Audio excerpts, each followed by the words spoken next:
Hello, everyone, and welcome to this week's episode of The Bright Side of Life. I am your host, Melissa Bright, and today I am talking to the amazing Jeremy Roadruck. And he has a lot of titles under his belt, literally. He's best-selling author, kung fu master, Pan American champion, former military, former corporate drone. I don't even know what half of these things are, but he's done them, and I'm going to ask about some of them. But today he really, really helps men in their lives and helps them with their business, helping them win in business and with their wives and kids. So we're going to talk everything today from his story, how he got where he is today. But I think this is really a special episode for men, but that does not mean women don't listen because we can both learn from learn from each other. Jeremy, how are you doing today? Melissa, I am amazing. Thank you. And I am so excited to be here. I've looked at some of your episodes and you've got just a great disposition and you really want to dig in on some powerful conversations, which is like what I love to do. So let's rock. Yeah, me too. I am like super curious and I've always been that way. And now that I get to like do it all the time and have conversations and like, hey, stop. I get to have a conversation with you instead of like, in passing or somebody drops something and you're like, man, I really want to explore that, but I can't because I just met you in the grocery store line or something. So I Mhm. like this a lot. Okay. We had been in contact, I don't know, months ago about you possibly being on my podcast. Then I Yep. put something out there this week and you sent me a little blurb and you said, abused on two continents. I was angry. I think you said hurting. Oh, you were in Survivor mode. survival. Yeah, survivor mode for 20 years. Yep. Do you mind sharing a little bit of that story and giving a little bit of context, however much you want to share of that part of your story? Because I want people to know where you have been so they can understand what you do now and all of that. Absolutely. I'll preface it with this because people, when I share, people are like, oh, that's very vulnerable. I'm like, not really for me. It's not vulnerable. It's just part of the path that got me where I am. Yeah. It's like I have a hand and it's reversible and it's just the deal. Like it's not anything because I've gone through the journey and I've resolved it. Yeah. And in the work that I do, you've got existential wounds healed and resolved when you can do three things. You can talk about it in the positive, you can talk about it and your actions in it, and you can talk about it for the future. As long as there is still energy held in the past, other people, or in the negative, then existentially that wound is not fully healed yet. And in my experience, healing is possible. It's just a question of the time and energy and the vehicles you use to get there and who you surround yourself with. Because if you have somebody helping you and all they know to do is manage symptomology, then that's what they're going to do. And that's going to be their standard. And if it's just coping mechanisms, because that's all they know to do or that's all they think is possible, then that's going to be the deal. And I don't teach management. I don't teach coping. I teach resolution. And then I work as a hypnotherapist and a bunch of other modalities. I help work to get to the cause of things. And so what put me on this journey was 5 years old, and I was playing in Saudi Arabia. My dad was military, second generation. I'm third generation. Okay. And we were a military compound, housing area, and there was a construction site just outside of that. And so where we stayed for the U.S. mission, we had security fences and we had guards and all this kind of stuff just to kind of keep things appropriate. And it's Saudi Arabia, women can't go out without the appropriate cover and all that sort of thing. And so I'm 5 years old, I'm out playing by myself, and this is in the 1970s, and kids could go out and play by themselves for hours at a time, no parent supervision. Mm-hmm. And I was in the construction area. I'm just like digging in the sand and I'm goofing around and doing all the stuff. But it was the part of the military area, so it was secured. And then I was playing and I saw something and I went past the fences and there was a security guard, probably early 20s. And he saw me and he made some noise to get my attention. And he was coming down out of the booth. And we don't need to get into all the graphicness, but he came down the booth making kissing noises to get my attention. And the next thing I remember is snapping my head back into an M16 that was being used as a pillow. And we were under some sort of an awning. And I jumped up and I ran away, pulling my pants back up. And 5 years old, the way most of us are raised as 5 years old, when you do something wrong, you get punished. Yeah. Well, I went past the security gate and I was out playing where I wasn't supposed to be playing. So I got punished, which was, that's what's supposed to happen. Yeah. But I didn't take my behavior was wrong. I internalized it as I was wrong. And then I couldn't tell my parents, because if I tell my parents I was out playing where I wasn't supposed to, I'm going to get in trouble again. Right. So now I've got to hide what happened. And so that set me in motion in some unhelpful ways. Yeah. And it's worth noting, like when I was 4, we lived in Turkey, I would run into traffic. So I was raised on a leash because I was like a real high energy kid. I'd fall asleep standing up in my crib, leaning over the wall. The birds make noise at 4 a.m., 5 a.m. I wake up, I'm 100% ready to go. So I had like a ton of energy already. Yeah. Then you add some abuse. Then when we came to the United States, we were living in Dayton, Ohio, and we were on one of the housing complexes. And something happened with a brother and a sister. We were playing in a closet, and something happened there, and I took action. And I had kind of an out-of-body experience, but it drove into me, I can't trust adults. I can't trust kids. And I don't know where safety is. So I was kind of forced into a pattern, and I deleted a lot of these memories for about 20 years. Yeah. But I was forced into a place of survivor mode, and I can't trust anyone. So like I'm 5, 6 years old. I walk into a room, my back is to the wall. I know all the entrances and exits. I don't trust anyone for anything. Everything is transactional. And at 7, I realized I was playing tic-tac-toe. And some part of me believed if I lose, I'm going to die. So my level of intensity was really, really high, and I'm seeing all the other kids pull back. So I had to learn to be a mimic and a chameleon, and hide was the only way to be safe. And because I'm energetically mismatching. I don't know why I feel like I'm going to die if I lose this game. So it made me very, very careful about what I competed in and what I cared about. Because if I cared too much, I could get hurt, I could die. So I had to pull back a lot. And that was kind of my thinking for about 20 years, up until about mid 20s. And I had an intimate relationship, and I fell into my feminine and people pleasing and doing all these things to try to make it work. And there's a bunch of dysfunction there because, damaged people find damaged people. But the one good thing that relationship gave me was a safe place for those memories to start coming back. Because our unconscious very often will take stuff that we don't know how to process. It'll take it away from us. And as we gain knowledge, we gain resources, we gain connections, we gain capacity, the unconscious will serve it back up and say, are you ready to deal with this? And then if we freak out, it says, my bad, and it takes it back away. But if we are ready to work through it, then it'll stay, and then we actually start to do the work of kind of working through stuff.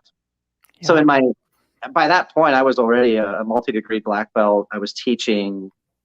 I had done a lot of work integrating myself, but there was always something. There was like gaps in my memory. There was always this feeling of something somewhere that wasn't settled, and that relationship allowed that information to start coming forward, and I started to work through it, and then I kind of reached a high tide and kind of got stagnant. And then I went through another pattern. That relationship ended, so I lost that safety net, and I kind of lost myself for about 2 years. And as I came out of that's what drove me into getting the trainings that I now possess, the certifications in neurolinguistic programming and hypnotherapy, because I had to resolve this. Yeah. I can't live this way. I can't impact the world around me. I'm not a predator, but I'm behaving like one. I'm using people, and that's not me. I'm a protector. So I was in that thing that started when I was 5 or 6, and why are we here, and what's our fate, and why do people say one thing and do a second thing and mean a third thing, and right. I don't have, like, it all began to make sense in my 30s. It all began to come together, and now I have really powerful frames of reference, and that's all they are, is just frames of reference to offer. If it makes sense for you to follow the path, cool, we can work our way out of this really quickly. We can integrate and release some pretty powerful stuff, sometimes in as little as one conversation.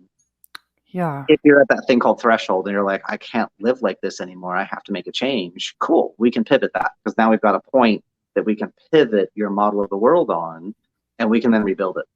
So, I have like a 3-step process I take people through, but it's really like I don't get anxious. I don't have anxiety. I don't get anxious. I don't get worried. Sometimes I have concerns, but I don't let it get so far that it's like worried and I'm powerless. I feel myself moving towards a concern.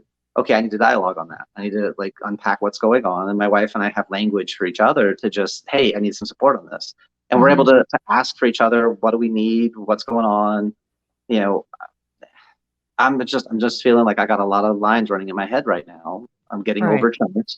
Can you help me kind of just separate this apart so we're able to ask and language it in a way that puts us more at cause. And this is a pattern of thinking, it's a pattern of feeling. Because once we identify it and we disassociate in a healthy way, we can change the pattern. Yep. Because it doesn't have to be a set of dominoes that start going. Just you see the dominoes going and you just pull one or two out, and then one of them will drop and it hits nothing, and now you're like at peace for a second. It's like, okay, take a deep breath. All right, dudette, what's going on? Not why, because why tends to spin people in stories. What is going on? How are you feeling? So we use what's and how's as a very powerful framework. Why, you'll get this big huge story and justification and rationalization, and those are all true, but it keeps you stuck where you don't want to be. Yeah. Right. And I listen, a lot of times people don't realize it, but they're arguing for their limitations. They're justifying their pain. And it's like, those are all true. And I respect you for being able to understand your path. But ultimately, what do you really want? Do you want to be right and hold on to this pain and this anger and this emotion? Is that serving you at your highest purpose? Or do you want to be free of it? Because there's a way to get there if that's what you truly desire. If you want to stay there, it's not my job to take away what you don't want to let go of, right? Consent is a beautiful thing. And Right. everything I do starts with consent. It's always permission. I don't coach without permission. I'm like, can I offer you a point of view? Can I offer you a frame of reference? Can I offer you a perspective? It's only I can offer it because I can't make you take it. You have to Right. choose. Right. So I Yeah. really respect the energy that this person has. And I have some frames that maybe something you haven't considered before, but it could possibly give you more choice and more options and more freedom. Would you be interested in that? Yeah. Yeah. Okay. Oh my gosh, you said, So that's a big data dump. yeah, no, I love it, and I just so enjoy hearing people's different, I don't even want to say perspectives. They can be the same things but said in a different way, and then I will take that and be like, "Oh, like the analogy about the dominoes." Mm-hmm. That's a great, like, I work on analogies and like cliches to help me Mm-hmm. understand, and I'm like, "I like that."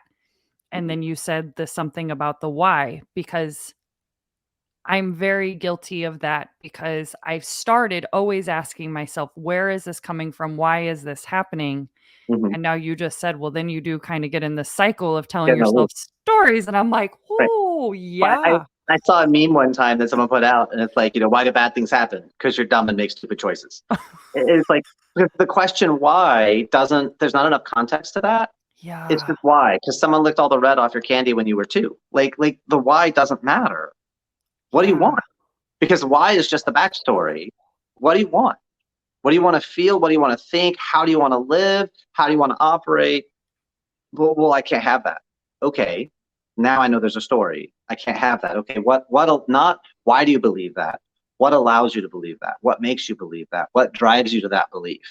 What? How? Because I want to get the strategy, not the attachment. Because why creates an attachment usually unconsciously. Well, I can't have that because I was treated this way once upon a time. Okay, well, what made those people qualified to be the arbiters of all value in your life?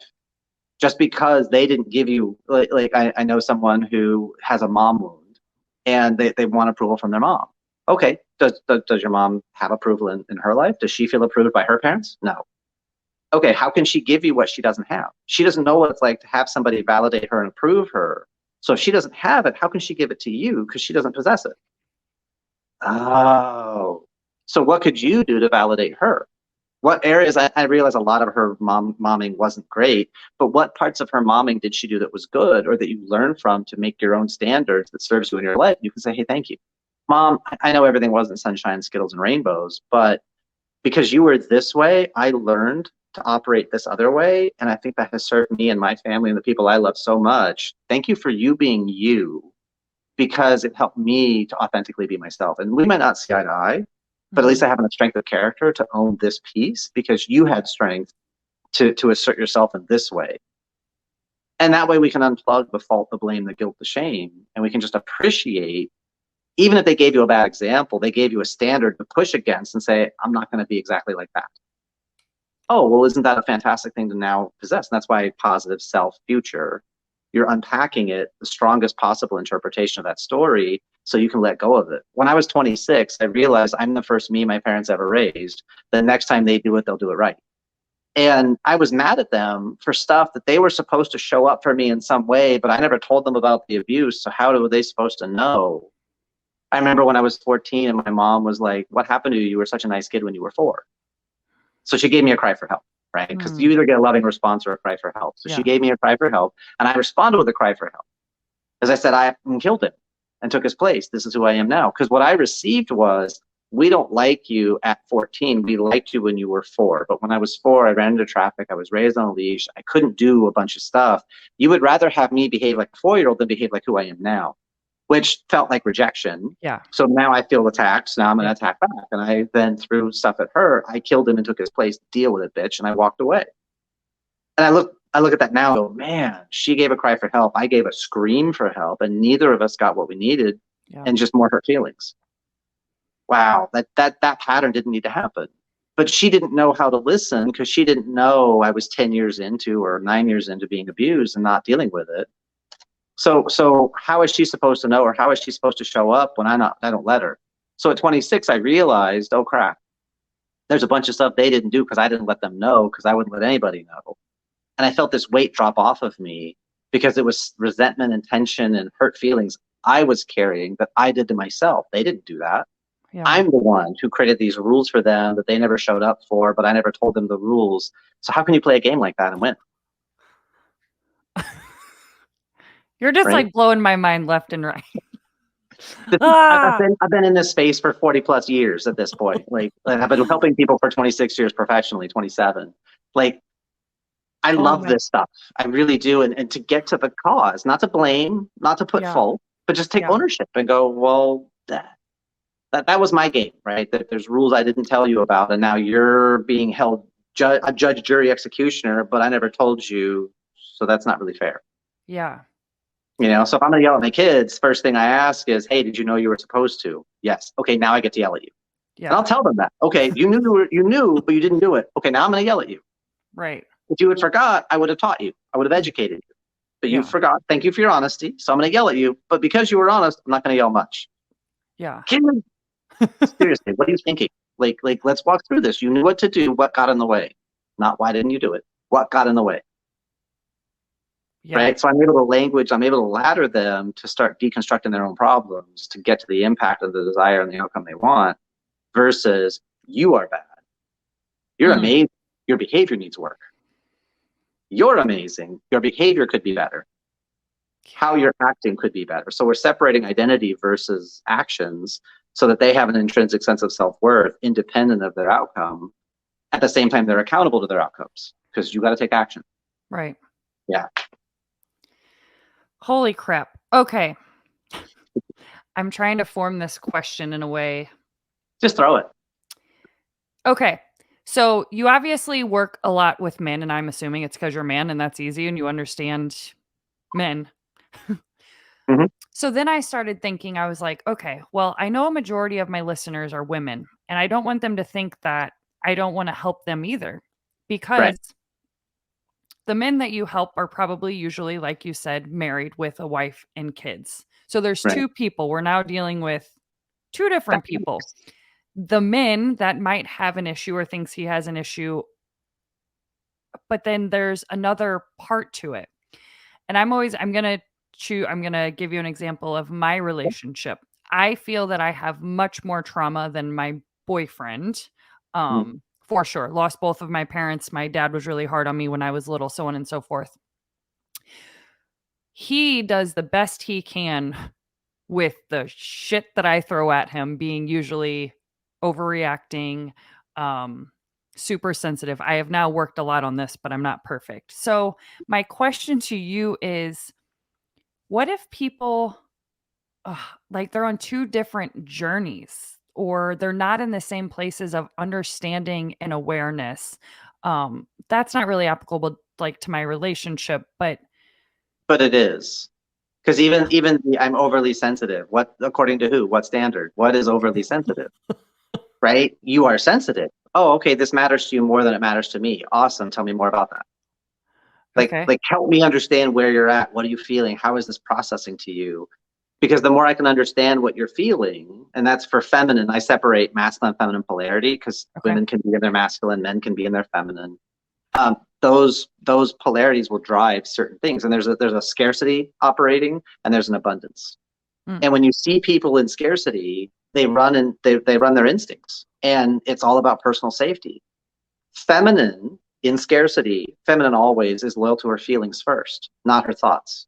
Masculine is loyal to his feelings first, not his thoughts first, not his feelings. So what that ends up in conflict is feminine doesn't feel safe. There's a tiger in the car. Masculine, you need to come and save me from the tiger. Problem is sometimes the feminine created the tiger in the first place. So she created her own upset, or this meant something to her more than it did to him, and then he didn't follow through on and you forgot about she tested him, he failed the test. Now she's mad. He doesn't love me. He doesn't care about me. I'm not a priority for him. And he's like thinking about baseball. Like he wasn't even in the same planet at the time. Right. So sorry. Okay. So they're not on the same planet. And she's all in these feelings, and there's a tiger, and she feels all the feels. It's like toilet seat. She falls in the toilet seat, and she's all pissed off. And for a feminine person, or a person running in feminine, because men can do this just as much as women, when they're in that polarity, that feeling of betrayal, thoughtlessness, every other memory of their whole entire life where they ever felt those same feelings are all brought forward in their consciousness, and they're feeling all those feelings all at once. So it's not an overreaction. It's everything in your life that you've ever felt the same way and it's not resolved. All of it's now in your heart, and you're feeling all of it. And then you lightning rod into your protector or your provider, the masculine polarity. You lightning rod into them, and you bastard, how dare you? And then you unload on them. But it wasn't what he did. It's what was done, and what it meant and how it was received. Technically, it's how it was received first, and then what it meant second. Yep. Versus the masculines going problem solver, right? You kill the thing. Just put the toilet seat down before you go poop. Like, it's not that complicated. Right. But feminine's like, but I shouldn't have to. You should be thoughtful enough. You should be considerate enough to put the seat down. What I do is I teach my kids, daughter and sons, every time you walk past the bathroom and the door's open, check the toilet seat. If it's down, put it down. If it's not down, put it down. If it's down, awesome. And we just have a basic discipline. So that's just a non-event in our life. Because when you're done with your business, clean the seat, take some toilet paper, clean the seat, put it back down. So it's just ready to go. Make the mess, clean the mess. You have the power to affect change. Let's go. It's a different strategy. Right. Yeah. So just the idea of the question, well, I'm overreacting. According to who? You have some energy at a higher amplitude than I do. Cool. That's an opportunity to be curious and to show up versus to judge, versus to separate. Because feminine is about connection. Masculine is about clarity. It's about plans, about process. And so, I want to connect with you, but I'm mad at you, so I can't connect with you. And a guy will connect with you and still be mad. Or he'll go to, if he's really, really mad, he'll go to the cave. He'll isolate and don't follow him. That's not a bid for connection. Feminine who isolates is a bid for connection. Masculine who isolates, I'm going in the cave because I don't want to hurt you. Like when guys get pissed and we throw shit, that's actually a masculine de-escalation. I'm holding a weapon. I'm bigger than you. I'm stronger than you. And I have a weapon. And I am now going to throw it away from you or me. I'm going to put all of my energy into this thing, and then I'm going to get rid of it. I made myself weaker in front of you to protect you. And then we get shamed for it because, oh, you're behaving like a child. Bitch, I could have fucking killed you and I didn't. Like the masculine side of us is like this raging monster of like, and it's not that we're mad at you. We are I don't know how to solve this problem. I don't know how to resolve this. And the energy goes, but it doesn't have a place to go. So if we express the energy, it's how we begin to unlock and start moving and thinking. And if we can't fully get to that, we'll go to the cave because we need to recharge and we need to figure this out. We will come back. We just got to figure it out. But for feminine, when you feel that he left me, he doesn't love me, he disconnected from me. No, he's in his masculine and he's trying to get himself back to a resourceful place. Now, if he's smart, he'll say, babe, look, I love you. I can't talk to you right now. I'm going to say something stupid that's not true. It's something I feel, but it's not real. Yeah. So I'm going to go over there for 10 minutes, for half an hour. I will be back. Yeah. And then if you can allow him that space, he'll go and do that. Then he'll come back and you guys can actually have a productive conversation. Be like, sorry, thank you for giving me. And then if he's smart and he comes back, he'll say, thank you for giving me the time and thank you for the trust. Now, I've had some time to think. This is what was going on. I had these thoughts, but I had these feelings. I didn't want to take those actions. Help me understand more of this and this, and then let's get this going. I'd love to work this out with you. You're amazing, and I can't not be with you. So can we figure this out and do better? Yeah. You'll get a better ritual out of it, but it requires trust on both sides. But if you don't understand the polarities, then we're making each other wrong. For men are not hairy women, and women are not more emotionally self-indulgent, pleasing smaller men. Like, that's not.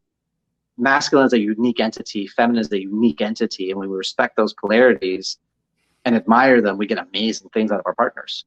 My wife is allowed to be pissed, and she's allowed to rage. We were running, and her feet hurt, and we need better shoes, and I got this whole litany while we were on a 45-minute run that turned into a 35-minute run, a 10-minute walk for her. And then she told me she didn't want to talk to me anymore, so she kicked me into the cave because she needed to go in the cave because she was moving into her masculine. So she sent me away and go run. And I came back to her in the last minute. We did the last minute together, which made her feel connected again. I got her back into her feminine. And then we're taking a shower, and I feel like such a bad wife, and I'm this, and I'm not. Like, honey, you gave me your truth. You gave me what was honest. And that's the only 2 rules in our marriage. Be honest and stay out of the friend zone. You're amazing. Yeah. So you're not allowed to make yourself wrong because I'm not making you wrong. I'm appreciating this. Really? Yeah. We've been together 9 years, but it's like, yeah, honey, you're fantastic. Like the judgment's not necessary, babe. Yeah. See, for our relationship, he is very, like, he does not come down on me in terms of you're too sensitive, you're this, you act like this. He does not do that. He doesn't get angry. I get angry. He does not get angry. He is very level-headed, but I will overstep my boundaries and have 1,000 times when he asks me, I need you to walk away. And I won't. I will just keep on and keep on and keep on because I want it solved right then, and I needed to make up, and we need to be great. And he's like, you have already pissed me off. I don't want to make up right now. Right.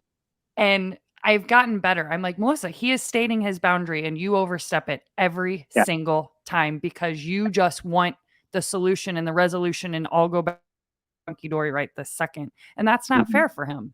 And I do it there are very few times I have not done it. And I'm like, well, now you have new awareness of the pattern and you have choice, right? Because the goal is, as we increase awareness, we increase choice. Because then you realize as you're there, you're like, but I want to, you know what? You asked me for space.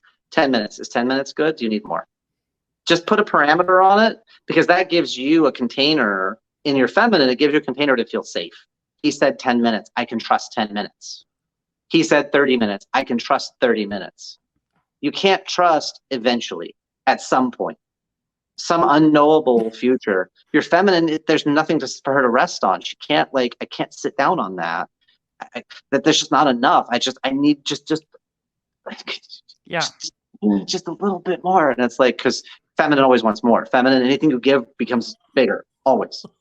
You give her any crap, she gives you a shitstorm. Like, guys, get it together here. Like feed her good stuff, because then she'll give you more good stuff. Yeah. Right?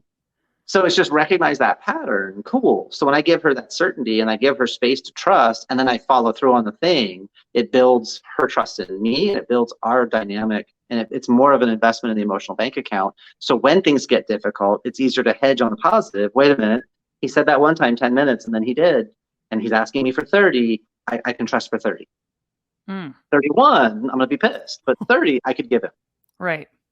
Okay. Because now we can negotiate clear boundaries out of mutual respect and admiration. Because if you understood after the fact what that time gave him and how it would allow him to show up for you more powerfully, you'd give him all the time in the world. Yeah. But it's hard to do that in the moment because your feelings are so big. Yeah. And you're like, I'm going to burn it all down. We got to burn through whatever.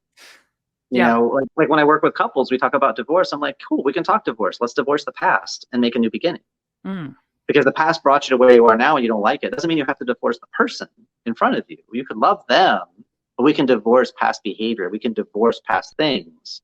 Because it's not about who is right. It's about what's right for both of you to feel loved and admired. And the magic in a marriage or a relationship, love and respect is not enough. Those are like basics. Yeah. It's admiration. Because when you admire your partner and you think the world of them and you want to tell other people about them and they want to do the same for you, when you're both admiring each other, you're staying in a place of abundance. And abundance is such a different animal than scarcity. And that's a lot of my work. I talk about and give examples of abundance because it's such a cool place, and most people don't talk about it because they're not there. I know tons of coaches that are single, Mm. and they're like, they're going to do all this stuff, but they don't have a healthy relationship of their own. I'm like, I have friends that are like struggling with anxiety, but they're going to go coach people on anxiety. I'm like, no, you need to get to the other side of that story first. Yeah. Otherwise, you don't know where you're taking people, or you could take someone down a path that gets their stuff gets bigger. Yeah. That's a good Because point. you don't know what you're looking for. Yeah. Right? I've never been to Abu Dhabi, so pay me $10,000, I'll take you to Abu Dhabi. Like, no. Yeah. That's a very good point. Okay, before we go any further, I really want you to explain this feminine and masculine energy because I'm seeing it more and more and I don't know about it, and I get Okay. really excited to learn about new stuff. So think of my frames come from like starting with the Taoists and the idea of yin and yang and positive energy and negative energy, of light and dark, right? Okay. You need the interplay of two polarities to create an energetic flow. Okay.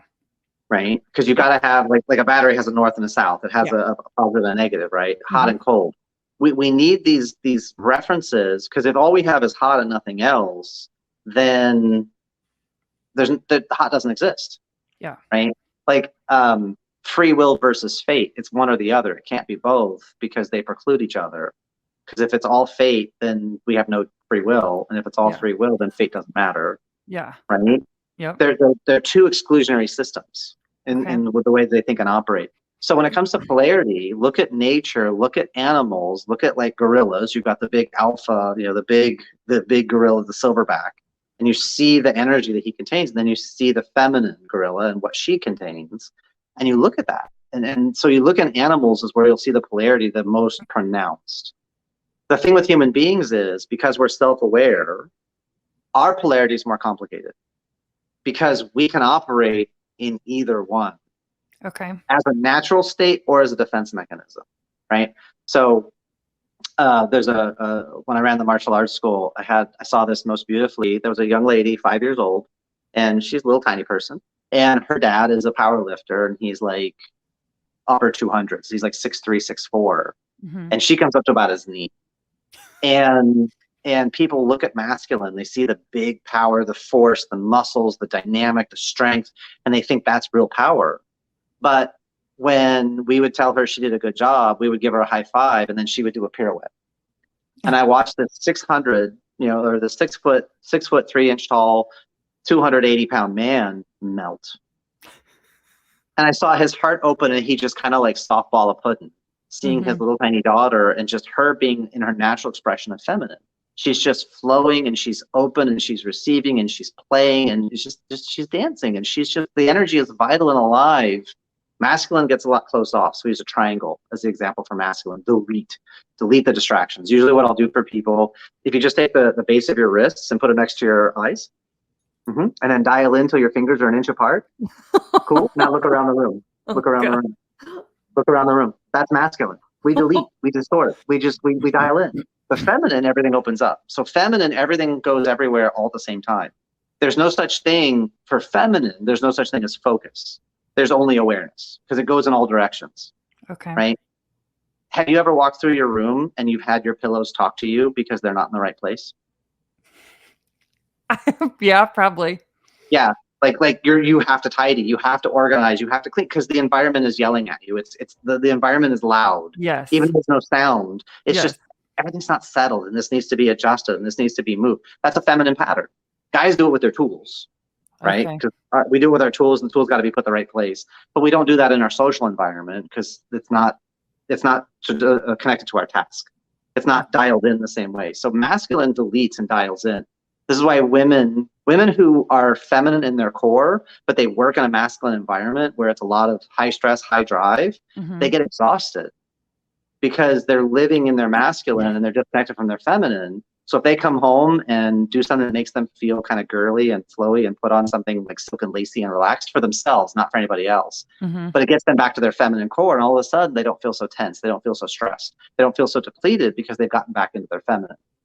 For masculine, we have work mode, And then we have home mode. There's no reconnect to source. There's task, task, task, or there's nothing. And when we're doing nothing, we're literally like just dicking around doing nothing. We're not thinking anything. We're just puttering around. Like that's just open space and there's nothing going on. It's not we're in a different mode. There's just no modes. So for masculine, it's a lot more like boxes. It's a lot more sequential. Feminine, everything connects. Everything always connects. Feminine never gets bored. Masculine can get bored because boredom is whatever choices are available in front of me are unworthy of my time and energy. Because masculine, we have limited energy. We have to do stuff that we have to recharge our batteries.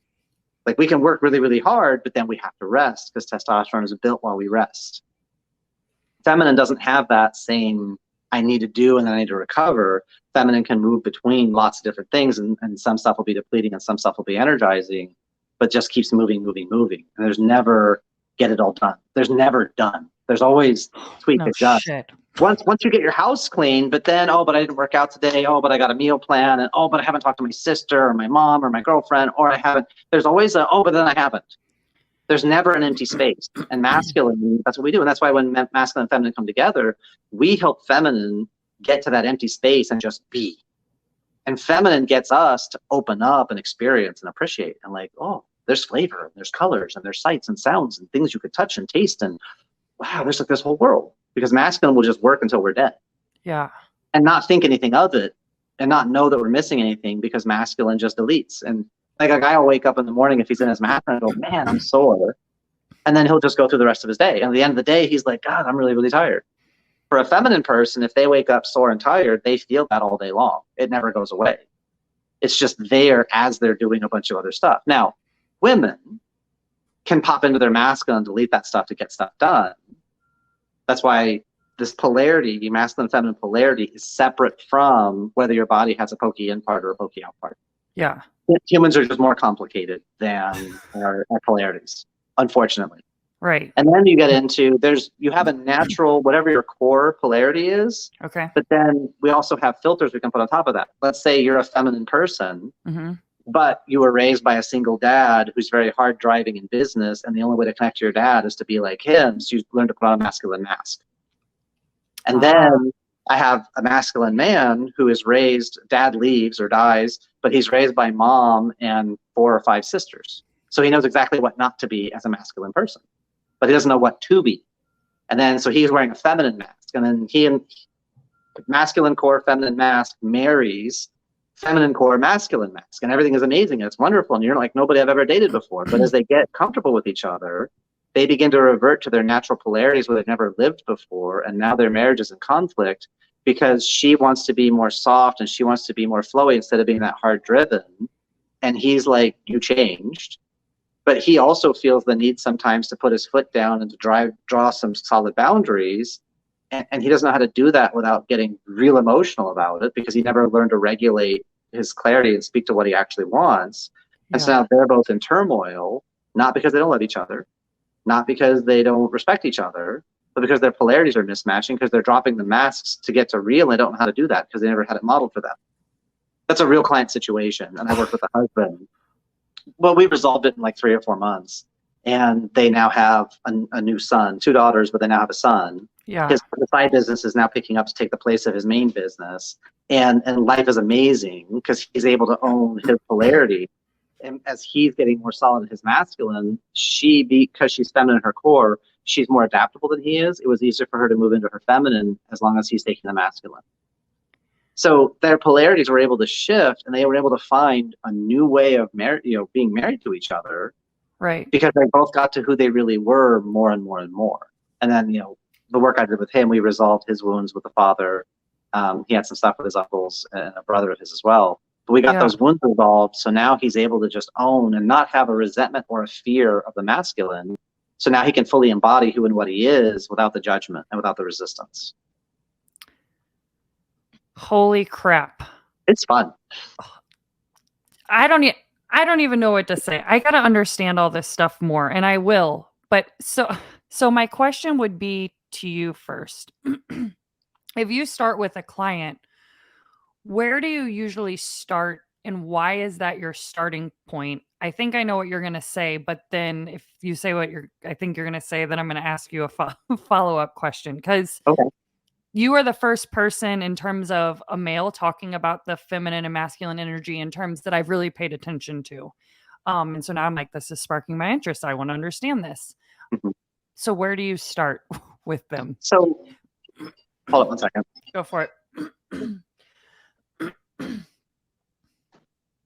Sorry, my wife's phone went off. It's okay. So the first thing is I always do what's called a roadmap call, and it basically is a pattern because overwhelm, O, anxiety or anxiousness, D, disrespectful behavior. It always starts with a rejection. And so when we do a roadmap call, I'm dealing with a guy who is feeling overwhelmed, overloaded. He's feeling at the effect. He's feeling powerless. So first step is number one question: why me? Because I want to know what's Yep. his frame of reference. So why Yep. me? Why now? And then the second question is what's going on? Because I want to get into what is the complexity he's dealing with, and we all get some sort of an answer, and then we'll go deeper. I have 6 areas I ask about: physically, what's going on with your health and how Okay. you're living and your energy level; mentally, what are you thinking on a regular basis; emotionally, what are you feeling on a regular basis; and then spiritually, where is your connection to something greater than you? Life purpose, life mission, divinity, like however you describe your spiritual life. Yeah. What's going on financially, what's your cash flow, what's your bank situation, and then what's going on in your relationships, personally, professionally, intimately, an intimate wife, but also intimate children. Mm-hmm. What's going on with your parents? Are they alive? Are they not? So I want to get an understanding of where this guy is and what really, where's his gravity? What's the story he's telling me? Because that's kind of where his priorities are. That's the first step. Because I got an idea of just this guy, like what's going on. Where are you at? What's going on? And I don't get a lot of whys, but I go into what's happened. Tell me more about this, and we're going to document all that. Then the next step is we go into what do you think the roadblocks are? Right? What do you think is limiting you? What do you think is containing you or constraining you? And then the third step is what do you actually want? Like if you had a magic wand, you could have it all your way. Mm-hmm. What would you want? And then he'll tell me. And then the big important question is, and what would that provide you? What would that give you? What would that allow? What would that make possible for you? Yeah. Because now I'm getting to his sense of potential, and every human being has something unique inside them to offer the world. Yep. So it's like, what is that? Where is that? If life was running on all cylinders, how would he be operating? And for a lot of these guys, they've never given themselves permission to ever entertain that question, because masculine has a way to get to deserves, and I don't deserve to have that life, so I'm never going to expand that. I'm never going to build that vision up because it's too painful to not be that guy. Mm-hmm. Yeah. So we got to come to that clarity. Okay. And then once we've got that, it's like, okay, then I reframe it back. So this is what you want, and this is what's been stopping you, and this is where you're at now. Okay, if all of this was to change, is this a change now or a change later? Yeah. And if it's a change now, he's hitting what we call threshold. Okay, he's ready to actually make a change. Then we'll book a second call where we go into we build a plan for that. And I walk through the steps and how I do all the things I do. But I'm not going to work with somebody who I can slog a little bit longer. I can put up with this a little bit more. Yeah. Okay. It's not my job to tell you have to change. Just now you're fully aware of your situation. Okay. Yep. Because I'm here to help, but I'm not going to help you unwilling. You have to be a participant in your own rescue. I'm not going to work with someone who's going to resist me and argue with me and justify, because then you haven't been in enough pain yet. Until you're ready to burn the boats and make a massive change and actually like move in a new direction, I'm sorry, I got to throw you back in the ocean because you need more suffering. Yeah. Wait, what? You're not going to? No, because there's no amount of money that will change the situation for you because you're not at threshold. It doesn't matter what I charge. Yeah. You're not there yet. And I can say that to a guy at 100% integrity, and it hurts. Yeah. It hurts me to tell him, but like, dude, you're not in enough pain yet. You need to screw more stuff up. No, I don't want that. Okay, I understand you don't want that. But here's what you're telling me. Here's how you're living. Here's where it's at. And if this isn't a change now, then you're not in enough pain yet. Right. God, that's so true. But I don't want to waste anyone's time. You only get one shot at life, so like, don't waste it. Yeah.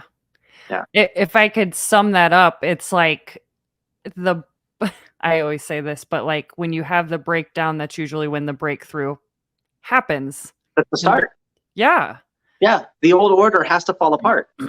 Yeah. Right? Yeah. Because you've got some edifice, some model of the world is built up, some brick wall. Mm-hmm. It's built up. And for something new to come in, there's no room. You have to have space inside for growth. So we got to crack open in Buddhism, it's called cracking the ego, right? We got to break the ego open so that there's now space for something new to grow in.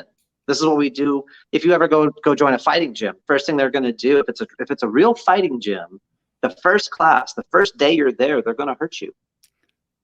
Like Because they have physically or to. mentally? No, physically, they're gonna just Okay. knock you. They're gonna knock you out. They're gonna like put you in a really dangerous situation. They're gonna push you till you puke. They're gonna break you in some way, shape, or form because they have to see if you have heart and they have to see if you have a chin. Because if you have a glass chin, a glass jaw, no one can train you out of that. You have a weakness that's just like we can't train that out. And if you don't have heart, if you're not gonna fight back, if you're not gonna push against, if you're just gonna roll over and take it, you're never gonna be a fighter. So get out. They're not gonna waste time with you. They're gonna find out the first day. Do you have what it takes? At the most basic core, we're gonna rip open your ego and see what you're made of. And if you knuckle down, if you give up, if you roll over, get out. We're not the place for you. Yeah. Damn. And that leads to a lot of abusive forms of training. And the people who are leading the process aren't necessarily always the most enlightened. Right. They just know if I beat you hard enough, you'll either give up or fight back. Cool, now I can train you because you're fighting me back. Yeah. So that can put scars and damage along the way. So it's not it's contraindicated for full emotional growth. But right. Yeah. Okay. That makes sense. Okay. So I really want you, when we first started talking, you really wanted to talk about you help men, and correct me if I say this wrong. You help men specifically in business, but they might think that money is just the answer to everything. But yet Pretty they have, much. but they have Yeah. came to you Yeah, with so the problem. So it's men who lead a business. That could be an owner, a founder. That could be some level of leadership chain, C level or slightly below VP. Like guys that are they're moving and grooving, and they have more than enough money, and they're at the point they realize that they don't have enough happiness. They don't have enough joy. They're working so hard. They're so business driven. Their marriage is suffering. Their relationship with their kids is suffering. And they're really worried about their legacy. Right? I was talking about this with a friend of mine last night. And it's like he was asking me, well, what's the pillow talk?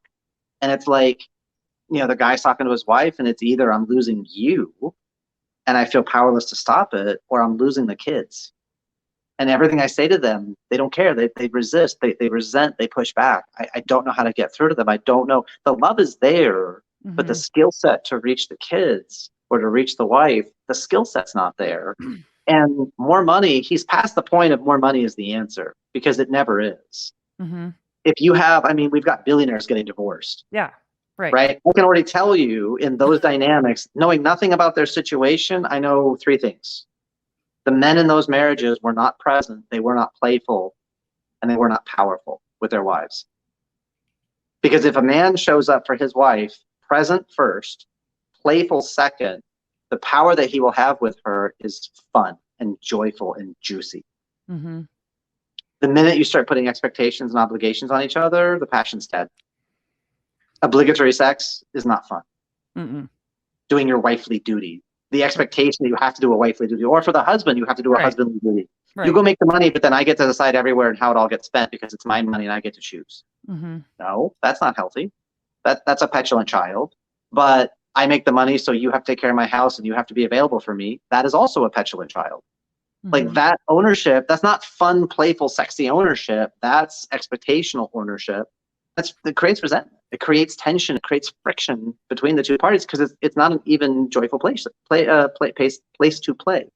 Right. Like for my wife and I, it's only two rules: stay out of the friend zone and be honest. And if we're not in the if we're in the friend zone, it's time to get honest. It's real simple. Like, hey babe, what's going on? Yeah. There's the wrong kind of friction here. Yeah. This is not fun friction. This is unpleasant. So what's happening? And it allows us to circumvent a lot of the passive aggressive, withholding, all the different dramas that men and women can play with each other. We just jump all of that crap to hey, what's going on? Now it's time to be honest. And I can take a punch. I was a full-grown adult before I met you. I could run a household, and I could cook for myself and clean for myself, and I can do minor home repair, and I can do all these different things. So I don't need you to be my mom. I don't need you to do all this stuff for me. I'm fully capable. Thank you. Yeah. That allows us to show up in a much different polarity with each other. Because when you need your partner to do X and Y and Z, that need creates dependency versus want. I mean, we did a clip on YouTube. Every year on our anniversary, we have the conversation: do we want to stay married? Yes or no? And if it's not a hell yes, we better fix this. And that happened in 2016. And it was like, if we have another year like this, no, not at all. And so we made corrective action. We made new choices, new distinctions, and we love it. Like, it's my favorite thing to be married to her. Yeah, it's my favorite thing. She's like the coolest person. I really appreciate everything in who she is. Yeah. Okay. Do the guys come to you? Have they made the realization yet that it's not about the money that's going to solve the problems, or do you get to that point? Usually they've already kind of realized, look, I got plenty of money and it's not fixing anything. Because whether we're miserable, we're miserable in Dayton, Ohio, we're miserable on the beach, we're miserable in Fiji, we're miserable in Italy, like wherever we go, it still feels like I'm in hell with her. Right. There's no amount of change of scenery. You can stopgap that stuff, you can stretch it out and make it like not quite so. Yeah. But ultimately, like, nah, the money's nice, but damn, if I could just get through to her, if I could just own her heart, it's like, cool, let's talk. Yeah. Okay. I'm trying to think of what other do you feel that it's harder for men to own up to their faults or be vulnerable to you?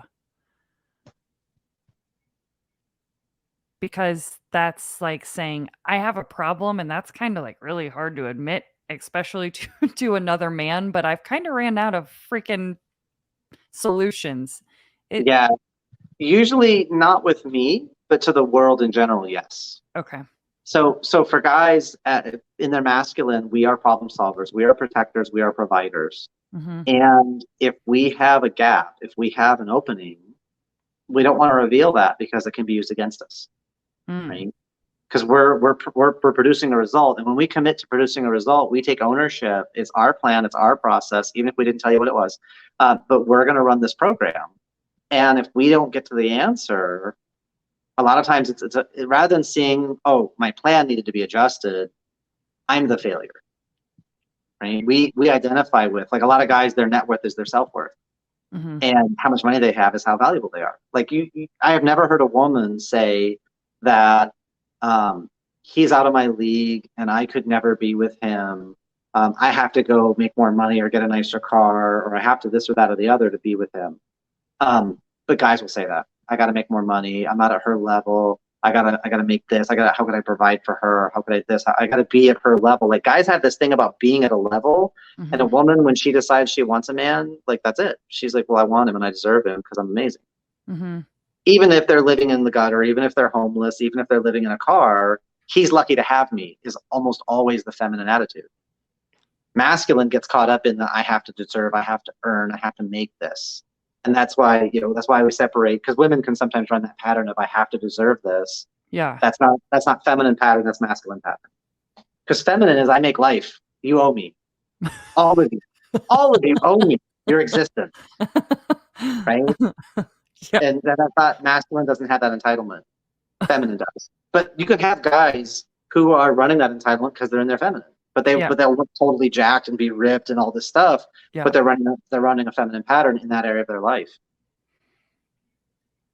Oh my God. Okay. Do you have a book that I can read on this freaking feminine and masculine stuff before I go to TikTok?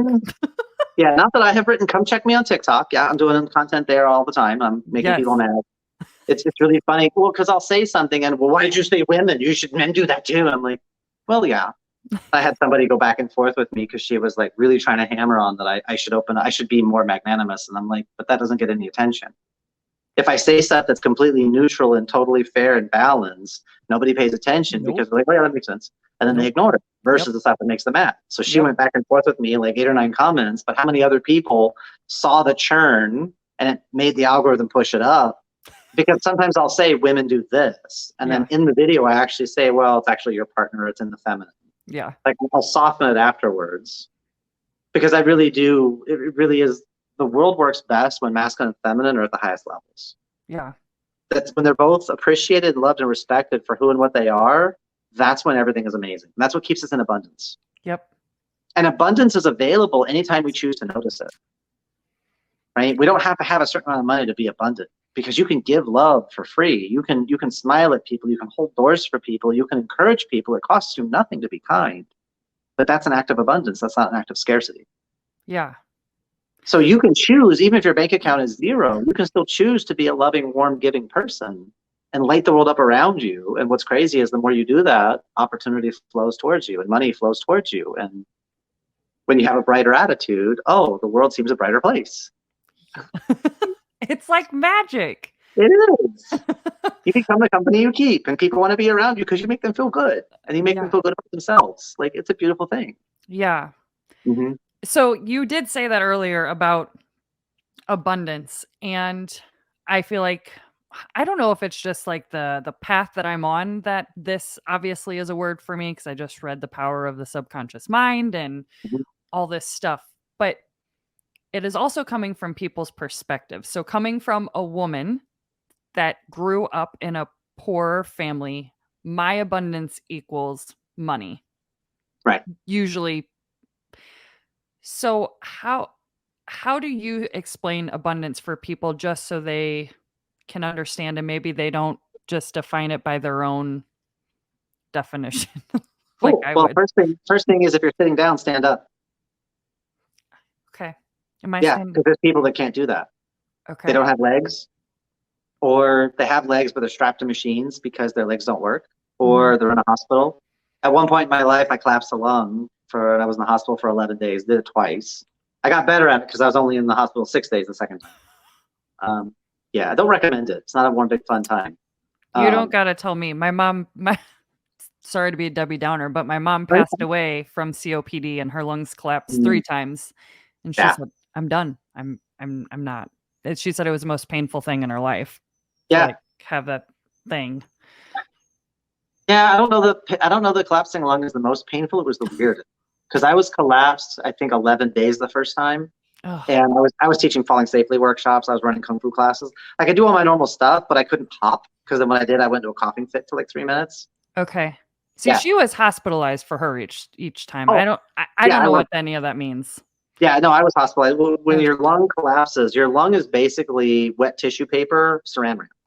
That's what the alveoli are. It's really, really delicate stuff. Okay. And so when you get a hole poked in that bag, every time you exhale, part of the air comes out of your airway because one of your lungs works, but part of the air stays in your chest. And what's fun about that is, every time you exhale, a little bit of air stays in your chest. It can't get anywhere. Well, eventually your chest fills up with enough air, it pushes your heart over to the edge, and your heart can't beat anymore, and you die. It's usually a 24-hour process. Holy crap. I found that out on day 11 of 11 days of a collapsed lung, because my lung had collapsed about 80%, but the way it had folded over, it sealed the hole, so I didn't die, because you can aspirate yourself out and die. So if you suspect you have a collapsed lung, please go to the hospital. Please get an X-ray, because that's the only way to find out if the lung is collapsed. They did an ultrasound to like look for the movement of the pleura, which is the sac around your lung. Yeah. That's what we did the first day, and it was like, oh no, you're fine, it's moving. And then no, it turns out I was actually 80% collapsed, and my lung was filling with fluid. I got a little bit of pneumonia. It's a beautiful thing. Oh my God. Oh, it's fantastic. But yeah, my doctor was like, if there's ever a zombie apocalypse, I want to be in your foxhole, because you just don't stop. Because I was like, it's been 11 days, and so I finally got hospitalized. Oh no, it was 13 days, because I was in the hospital for 11. It was 13 days with a collapsed lung though. And I was teaching class. I was coughing every 30 seconds. I just had this weird barking seal, and the adults in the kung fu school are like, oh, you have whooping cough. Oh, they're all trying to diagnose me, and it was a blast. I don't know that it's the worst pain, but it's a very specific pain for me, because it feels like somebody reached up inside my chest and just grabbed me and like grabbed it inside my lung and just turned it halfway. And like there's this purple feeling kind of expanding through that sensation. And in my breathe, I kind of want to wince my eye and turn towards the pain. Yeah. It didn't hurt bad enough to stop me. I mean, I've been punched harder. I think what she meant, now that you explained all that, is the incision, because they put a tube in her lungs. Yeah. I think that's what That's what they do. I got a permanent scar over here on the side. They suture it in, and there's a plastic tube that comes up to get the air out, and you got a little box thing with suction. And yeah, the 8 days on pain meds, and I didn't have a bowel movement. The first bowel movement I had, that was pretty impressive, because I had like 3 meals a day for 8 days and nothing leaving the tunnel. Oh my And then God. somebody was like, oh yeah, when you're on a ton of pain meds, because I was on Vicodin and morphine, and they're like, oh yeah, then you need to take like a laxative or something to move things through. No one told me that. 8 days. That was fun. Not I something I love would your like to repeat. sarcasm. Yeah, well, I mean, but there's a part of me, it was an amazing experience. I'm glad I got to have it. I'm still alive. Like it could have Yeah. been worse. That could have Right. like killed me, or I could have blown my bowel out and had to have it resected. Now I poop in a bag the rest of my life. Yeah. Like this is an abundance mindset. Yeah. Because it really is that it sucked, but compared to what? How far do we want to go down that rabbit hole? Yeah. When I was in the hospital, I was on pain meds and I had stopped all the meds for 19 hours. It's 5 o'clock in the morning. I wake up and it feels like someone's taking a metal poker that's on fire and shoving it into my side. I have this pain. I don't know if it is a clot. I don't know if I'm having a heart attack. I don't know if I'm collapsing the other lung. But while that's going on, the dude in the room with me behind the curtain, he's coding.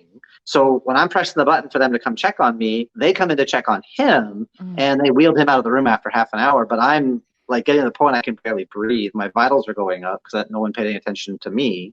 And so after about the third or fourth time of like, hey, could somebody come in? Got me some meds, the pain dropped, I could breathe again, I could relax again. That was a pretty intense pain. Yeah. But again, is it the worst pain I've ever had? I don't know. I'm still young. I think I could find some more pain to go experience. Don't say that. But this is an abundance mindset, right? Yeah. Think about everything we've created as a species on this planet, and it's all through competition. What would happen if 8.3 billion people cooperated with each other and helped each other out, like all the time? Think about how much more we could create and what we could solve in one generation if we really put our hearts and minds into it. Yeah. That's abundance. Yeah.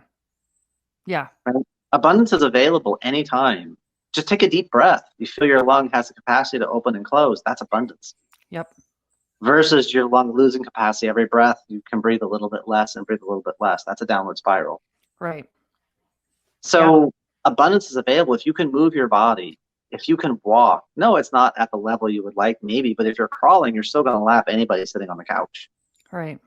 So get in motion, move.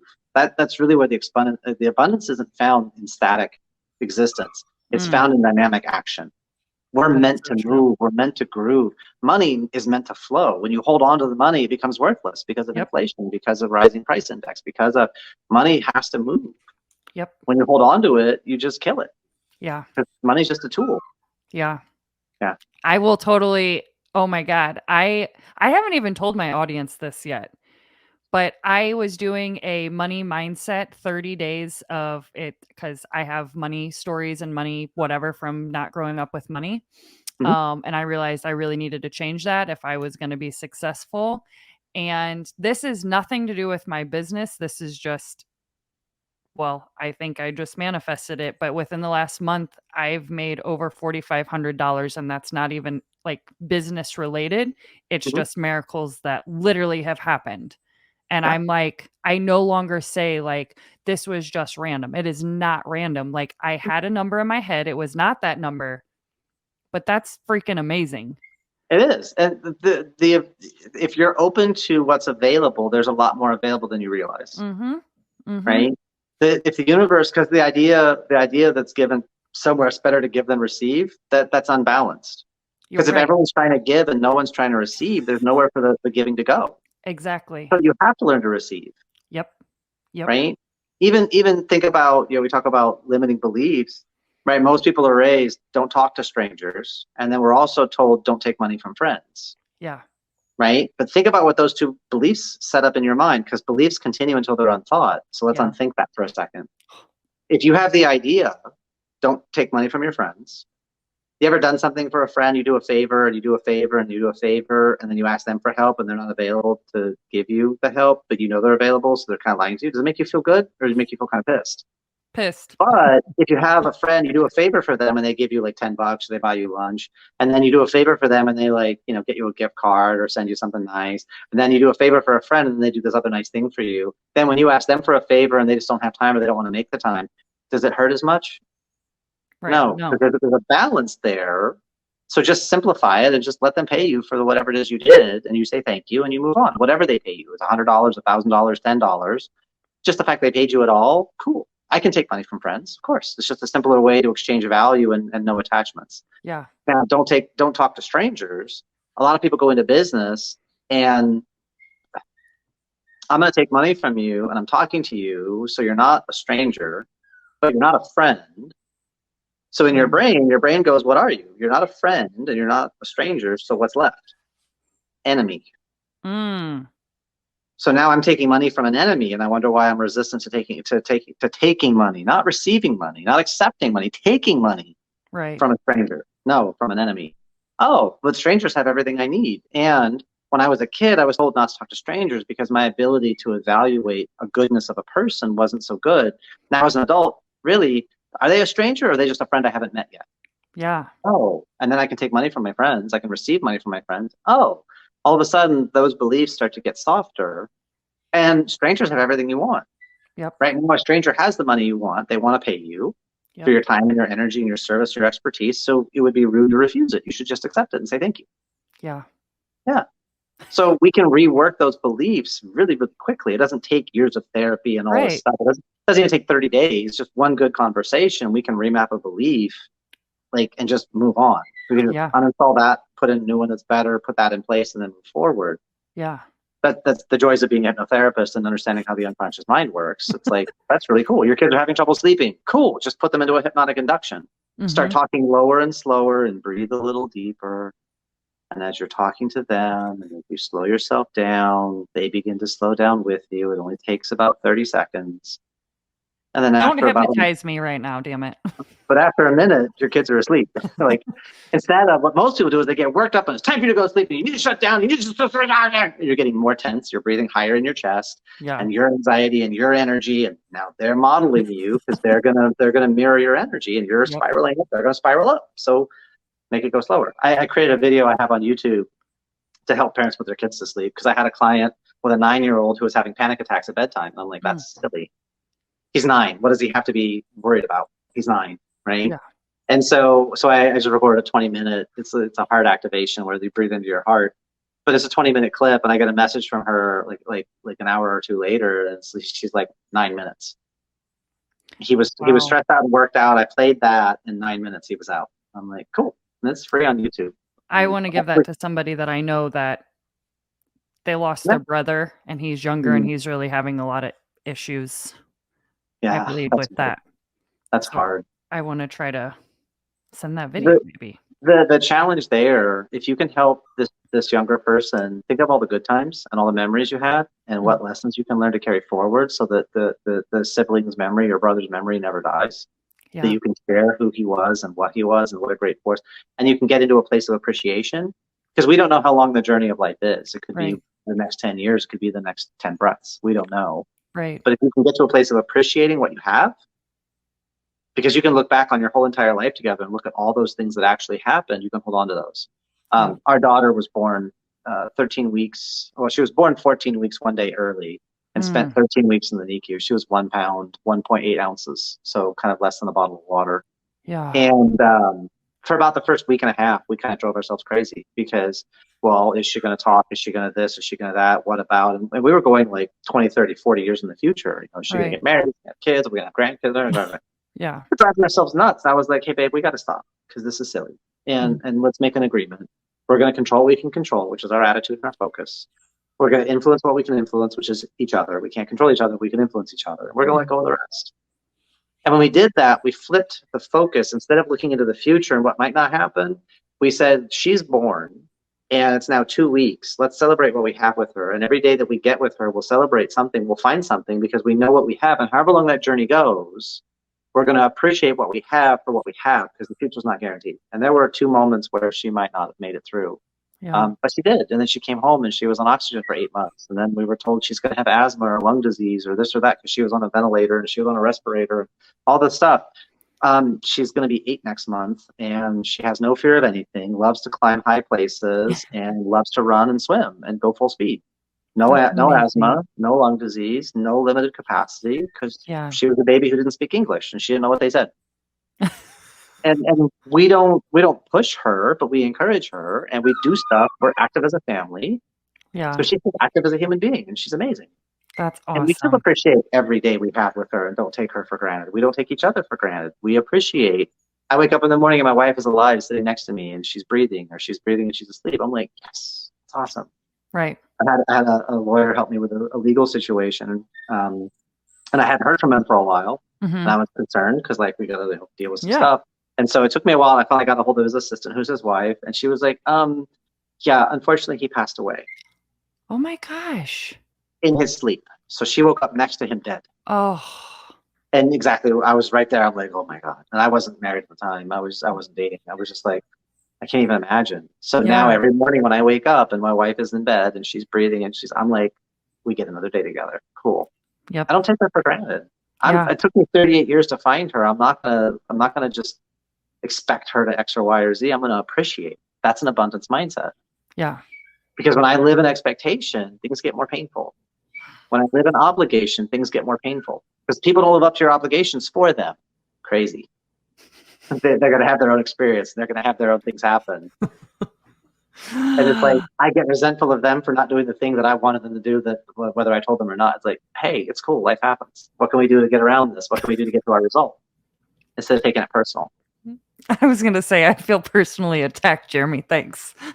Ah, life happens, I right? know. My mom raised me on the life happens while you're making other plans, Yep. right? And there's an old Yiddish idiom: you want to make God laugh, tell him your plans. It's like it's not wrong to have plans, but just Right. realize that there may be adventures that show up along the way that you can appreciate and you can enjoy, the little side quests that happen. Cool. I'm going to grow and expand this because I tell all my clients, any goal you set, any plan you make, anything you want to plant a flag into, just add a phrase at the end for me, please. And it's this: ... and enjoy the process. Because if you commit to enjoying the process before you even get started, you give yourself permission to not be such a stick in the mud and get your head in your head up your ass and be such a dick about everything. You're just like, I'm going to enjoy the process. I didn't expect that, but I can enjoy this. Okay, cool.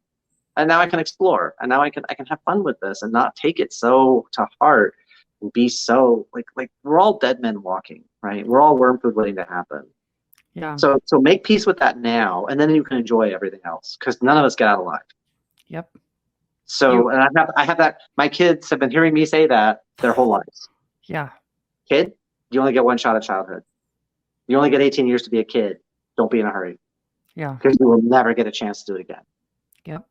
So enjoy. There's certain things, once you ring that bell, there's no coming back. Yeah. So boyfriend, girlfriend, you got time. I'll teach you. I'll give you frames of reference. I'll give you books to read. I'll give you all sorts of sources. You'll have a great life. There's no need to stress about that. That's an abundance mindset. Yep. Yeah. So very true. So you asked me earlier about the polarity stuff. What I would tell you is I don't have a specific book on it. Okay. What I would say is there's a series of authors that have some great context around it. Okay. I would start with Alison Armstrong. Okay. Everything she's got. And the one caveat I give to everything Alison does is she says men and women. I would say masculine polarity, feminine polarity. So just hear it that way, and then it's easier, because some of the stuff she talks about are more cultural programs. If you say women do this, men do this, Right. That's more cultural stuff, not polarity stuff. But if you just pull it back to listening for what she's saying as examples of the polarity, Okay. because men can behave like this, women can behave like this.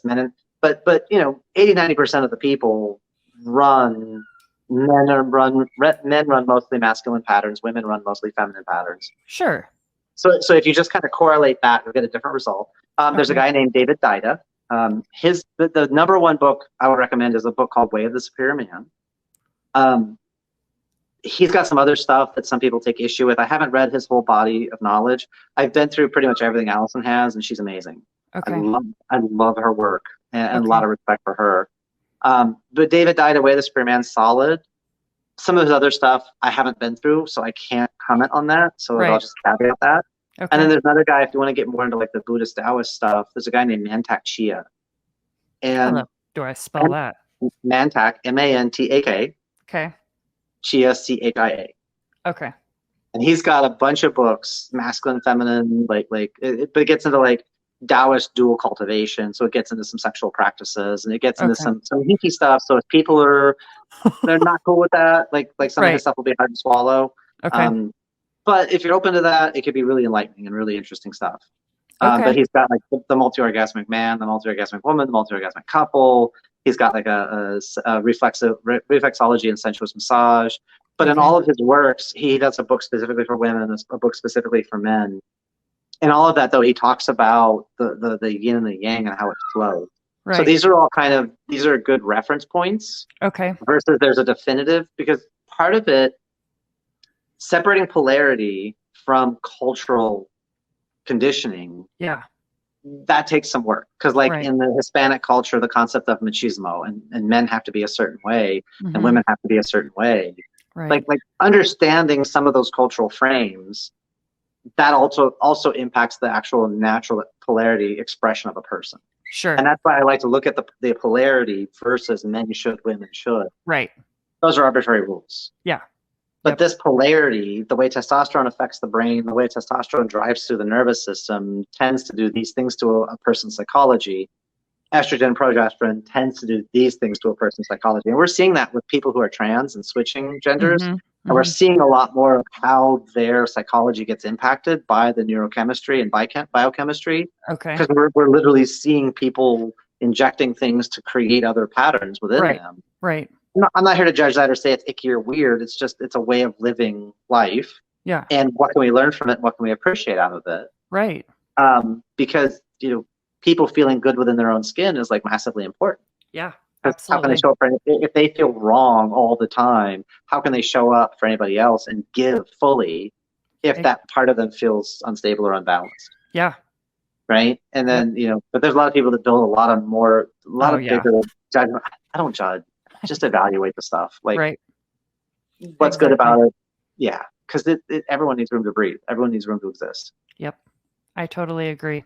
So those are some good references. And then I've got a book. It's called Your Best Child Ever Is This Game Worth Winning? And I don't get specifically into the polarities overtly, but I talk a lot about this idea of presence and playfulness. Okay. And how can you create a game? Like there's only 4 variables to creating a game. And it's a win-win. You feel good, I feel good. Or there's no deal. We figure out a better game. And so I walk through, here's how to build games. And here's how to really make an impact with kids. And what's fun is as you read it, it works with your partners. It works with boyfriends, girlfriends. It works with your parents. It works in business.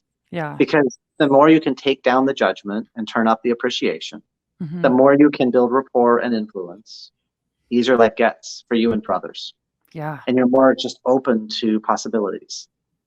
Okay. And that's ultimately the game of life, is being open to possibilities. Know where your boundaries are, because you think of different glasses, right? The little short glasses for the martini glass, big glasses for like a Long Island.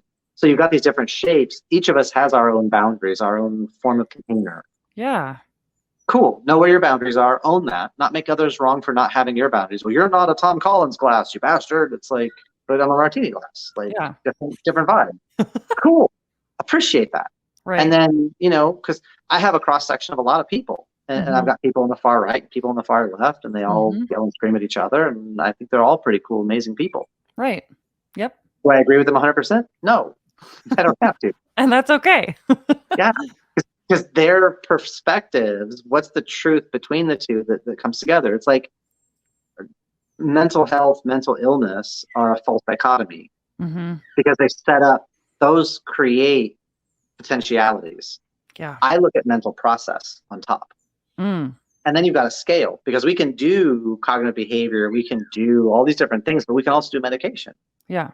Because, someone says, well, I'm depressed and it's in my brain chemistry. Maybe you have a predisposition, but maybe you have a life that's reinforced, but maybe you have a belief system that precludes you being happy, or being happy makes you feel guilty, and depression is an easier way it makes you feel existentially more congruent than being happy, because happy is weird and different, and happiness is associated with pain and depression is not. So maybe you've got a belief system that drives you in a particular direction, and your neurochemistry, it may be a leading indicator, and your neurochemistry is driving your thoughts and feelings, but your neurochemistry could also be a trailing indicator. You're thinking certain things, which then you start feeling certain things. So here's a simple test. Put on a song that makes you it lifts you up, it pumps you up. Yeah. Put on headphones, jump up and down and pump your hands in the air and go woo-hoo for 5 minutes, and then see how you feel. Yeah.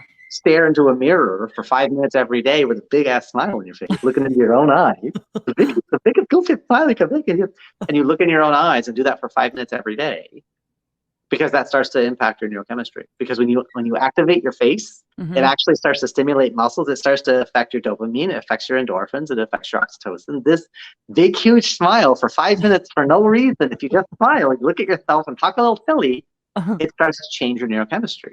And it costs you zero drugs. It costs you zero go see a therapist. It's just look in the mirror and smile.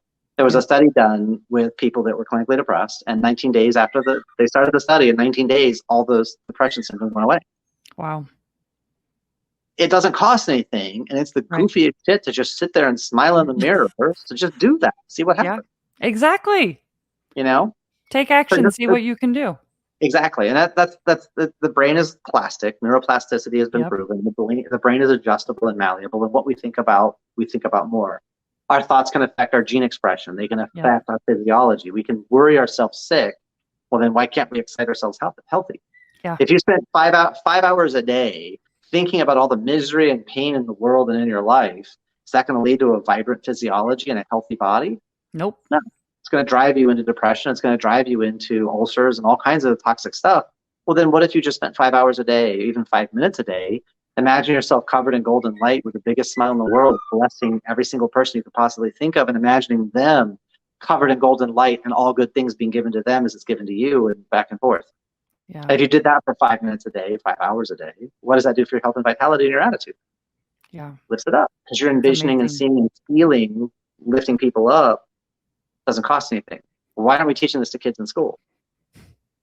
If you stand like a superhero for 2 minutes, stand like a superhero, hands on your hips, breathe like a superhero, and then go take a test, you'll do better on the test.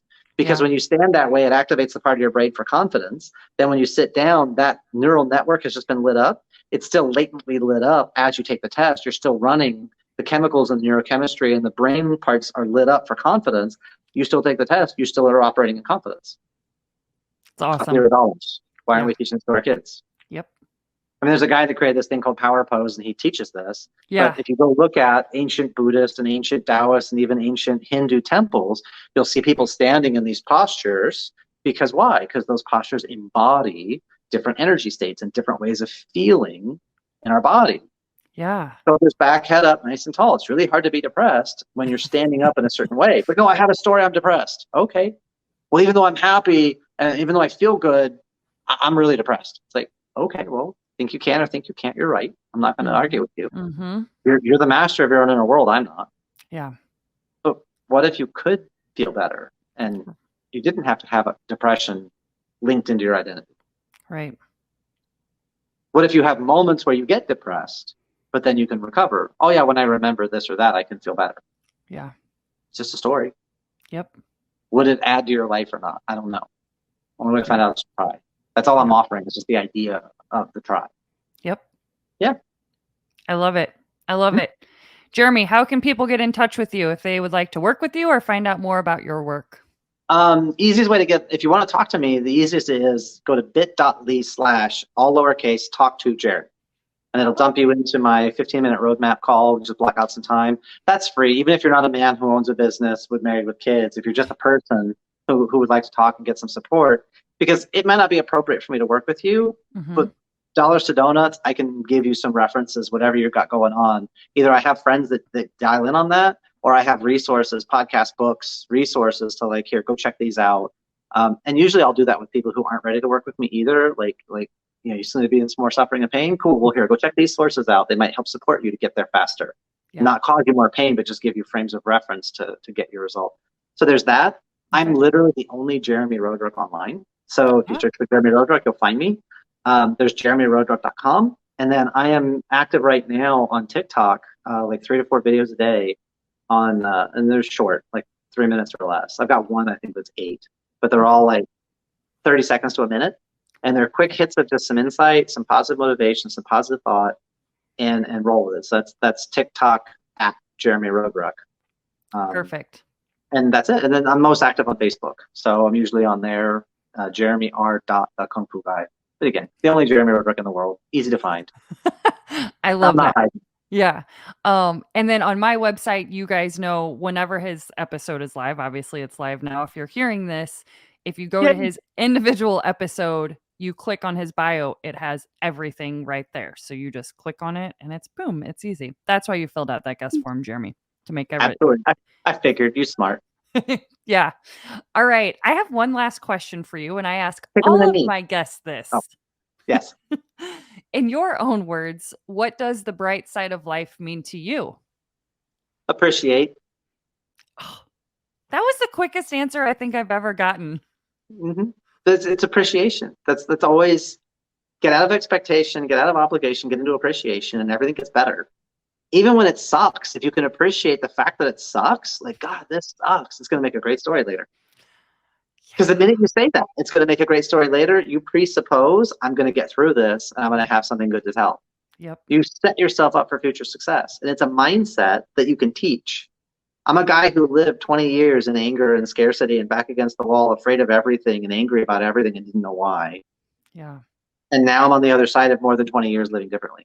Yeah. And having done both, it's a whole lot more fun being this guy Yep. because it makes it okay for everyone around you to enjoy themselves. If you're enjoying yourself, everyone else can enjoy themselves too. Yep. And you open the door to just so much more fun for everyone. Yeah. And just you decide and just appreciate. This is cool. Oh, okay, cool. I'm being a little too loud for this particular group. Awesome. Well, I appreciate the heads up. Yep. Right? Don't take it personal. Just for this audience, for this group, for this time, for this place. Yeah. Appreciation is the magic sauce. It really is. It really is. Oh my God. Well, thank you, Jeremy, so much for sharing everything that you shared today. You definitely gave me a lot to think about, and I'm gonna go back and when I edit this, take even more notes because I've already filled like 2 pages, I believe. Yep, Nice. 2 pages. Well, I've got 40 plus years in personal development, and I've been helping others for almost 30. So How old are I you? 80? well, there's a joke, but I'm 12 going on 97 is the joke. I had a girlfriend describe me that way to my teacher, my kung fu teacher's wife. She was like, "Yes," because there's parts of me. The system I study in martial arts is 1,500 years old, so Mm, I'm only about 1,297. I still got okay. some room to grow, but I got a pretty good handle on some things. And my body is 47 as of this recording, Okay. but my heart and my mind are in such different places Yeah. because it's gone higher and it's gone deeper. Yeah. And I love my 12-year-old and Yep. that playful engagement, but I also respect my 97-year-old, the deeper wisdom and understanding too. So since I was 6, I've been in this existential crisis of why are we here, what's our fate and what's our purpose, and who can I trust? Hmm. And the answer was no one. So I had to figure it out myself. I had to socialize myself, and that was a long, slow process. Yeah. And it's been so worth it. And the one thing I would love my mission in life to be is to help other people never have to go through everything I did. Yep. Let's just jump the ladder instead of you guys climb every damn rung. Let's just jump to the top. let me Yeah. let me help you get to faster answers. It's not spiritual bypassing, it's just integration and move forward. Yeah. The idea that you deserve to be in years of suffering and misery and pain to learn some sort of existential lesson is stupid. Like, we can learn a whole lot faster than that. And then because human beings have the ability to teach and communicate, like, let's learn how to like move past this stuff, not to bypass it, to own it. But at the same time, the ancient Christians used to sit around with whips and they would beat themselves and mea culpa, man, maxima culpa. And I have to whip myself into a bloody frenzy to learn the lesson. Really? Really? Are we still that stupid that we got to flail ourselves and be a flagellate? Really? Yeah. Could we just be like, oh damn, my bad, and then find better strategies and move forward? I think that's a much easier way to go and stop doing more damage. Yeah. That's really the key. Once you're healed, you just want to heal people. You don't want to hurt them anymore. Amen to that. That's exactly where I'm at. That's Yeah, exactly where I'm at.